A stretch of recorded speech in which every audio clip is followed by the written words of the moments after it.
Making a video here.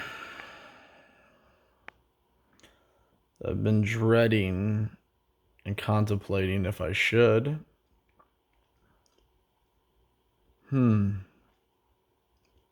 here we are.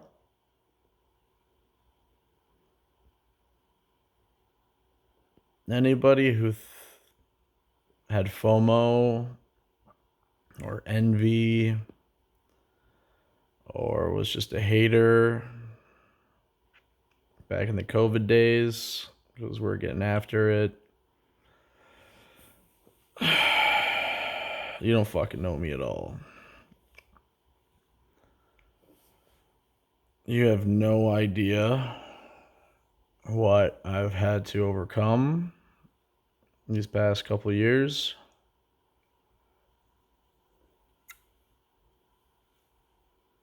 I'm not even going to talk about certain things, but I will say that I lost a lot and I gained a lot. I lost a lot in the form of friends, family, child, future, an idea of who I was or I thought I was or what I thought I wanted, which I still kind of think I don't know what I want. But one thing's for sure, I can tell you this.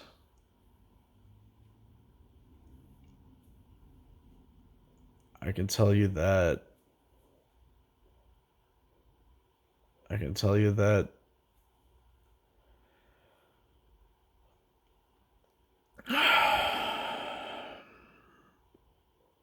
I don't know what I can tell you. I can tell you that I learned a lot and I don't know. It's hard for me to even it's like I can't talk about being a man, I can't talk about masculinity without like why do I feel weird talking about that? That's messed up to me. And after everything I've been through to not even be able to talk about what happened to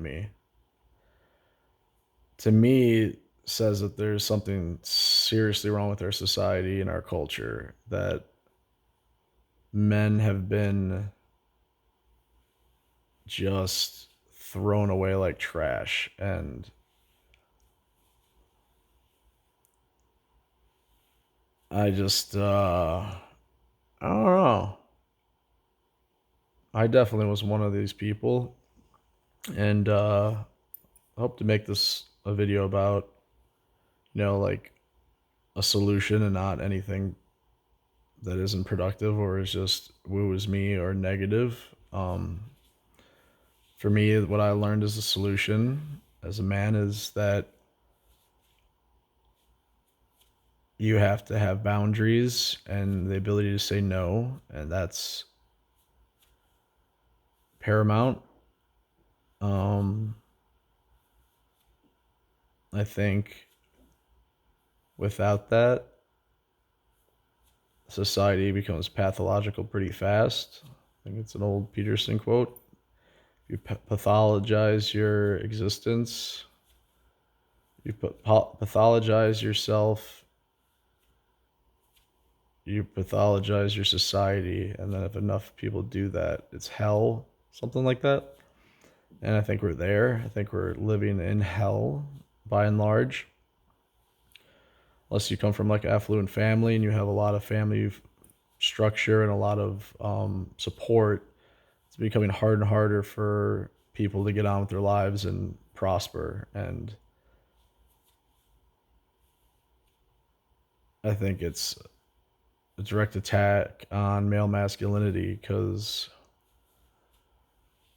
that's who stands up against malevolence at the end of the day. I think obviously talking in generalities to make a point you have to talk in generalities. This is not anything bad about women. Women are beautiful, men are beautiful at their best, but I think women at their worst can be capable of a lot more evil than men, and I'll explain why.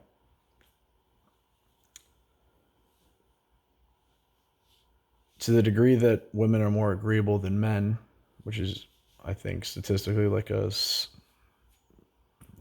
don't know, the 60-40 split, pretty close. Men and women being the same, but let's just say that they're more agreeable and it manifests differently. Male agreeability is different than female agreeability, okay? We're not the same. For the, okay.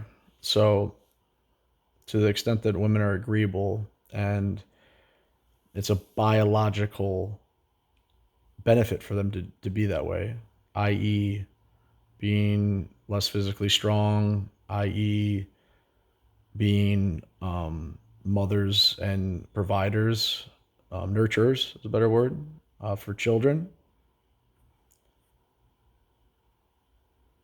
Their ability to say no is less than a man's, and that they tend to go with the crowd, tend to appease people to keep things on even keel. And if society is telling women things that are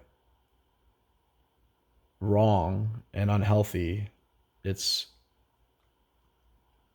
but benefit them on the surface. I think there's no limit to how pathological and how dark society can go, because, for example, if you take the term "believe all women" to the highest like level of little literality, if that's even the right way to say that, is literally every single woman about everything. Inevitably, you're going to have false accusations against men. You're going to have an imbalance in power and a power dynamic, and you're going to have, I think, a woman's pain and a man's pain and trauma manifest totally differently. I think, although it's a beautiful and it's a beautiful and inspiring notion of a single mother, and women that bust their asses and raise great kids. That is not. I don't think anyone would disagree that that's not a woman at her happiest. That's not a very optimal thing. And although there are situations where it works out for the kids and they grow up with a leg to stand on, it's very typical not the case. And back to my initial point about pain and suffering for women, I think scars look a lot better on men. I don't think women are here to endure life the way we are. Let's just talk about abuse. I think a woman who suffers from abuse can, not always, but I think the way a woman internalizes abuse and pain and a lot of scars is very maladaptive as opposed to a man. I think there's something in men that, right, not always, but I think we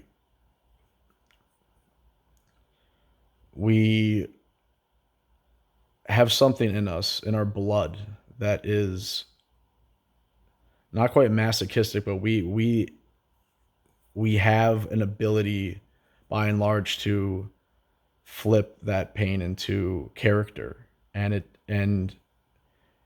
it's not a slight against women or trying to build men up in that way. It's, if for no other reason, it's the way we attract each other.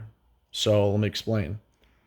When a man has a big scar here, right? There's a lot of Warrior 300. They're always the guy with the scar there, and that's almost like a personification, or I don't know if that's the right word, but like a symbol of competence in that man. And women, and that's attractive to women, and in a way that would not be to a man if we flipped it. So if for no other reason than just attractability in the way that we are attracted to one another, that is an example of why scars are more attractive on men. And so when we have a society that is essentially scarring women and telling them that they're men when they are not men, it inevitably creates bitter and cold and hardened women that men do not like. We want to be that. I want to burden myself for my family and for my society. And I've always been that way. That's just me personally. I am a man. I'm not speaking for all men, but I kind of am. I know what runs through my veins. I know when testosterone and how it affects my happiness and my meaning and my purpose. We have to find our purpose as men. That's our scars. That's our duty. That's us. And now it's all backwards. We have no purpose anymore.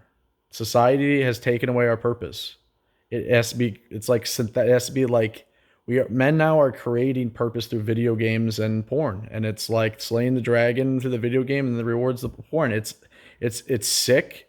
And then with women, they are now out earning men and essentially have just, I think it starts with a woman's, disdain for man now. And we've conflated, we've taken two ideas, right? So the biology of women has not changed.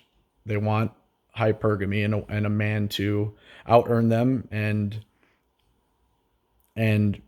have purpose and all these things. But now with women now out earning men and men being told that their innate biological imperative to conquer is wrong and toxic when there's nothing toxic about that. That's competency. You don't get power without competency in the long term. And so the biology of women is not attracted to us. It's like there's a smaller and smaller pool of men, and this is the bottom line. To solve any problem, you have to admit that there is one, and the problem is very complicated, but the root is in our hands as men. Making this video, talking about the issue, being a little bit less of a coward, whether that's speaking your mind or having boundaries and saying no, whether that's to society's gaslighting of you, whether it's certain women, trying to shame you on your standards or your views of things. That's something that cannot be tolerated anymore. And this is anyone who's watching this video. This cannot be. Do not change my words or put words in my mouth. Do not take this message as anything besides love and understand. There is nothing in my heart but love when I'm saying this. I see an insane path that society is now going down, and it needs to stop. And for the sake of like women and our daughters, and who do you think our daughters are going to have when they're growing up? Who's going to protect them? What kind of man do you want your daughter to be dating? Ask yourself that. I know I wouldn't want this kind of shit. I wouldn't want weak men who don't have the ability to say no or set boundaries and have high standards for themselves. So this is only a message for, society and progress and actual progress, not bullshit. Progressivism as an idea that is just a word that doesn't actually mean progress. It just means shut up. and this is what we're gonna do. I don't know if that makes any sense, but anyway, I don't know. I don't know what the answer is. I mean, at one point I say, it's up to men to have high standards, but it's not. Nothing starts at. To me, that is the root. But what is the catalyst to create this change? I don't see a way. I don't really see a way other than people watching enough content and really having an awakening at mass and having like something dramatic happening. But I also think there's so many things pushing against so many other things that create, for instance, whatever. Feminism is an idea that tells men they're toxic, and then men feel like they don't have to. There's no point in playing the game or whatever. Like there's which is a red herring or it's a scapegoat or whatever the term is, but it can be used as a convenient excuse. But you see what I'm trying to say is there's so many things pushing against healthy relationships right now, and there's not one answer, but I think if there's one I can think of that's the biggest is men being as masculine as possible and as competent.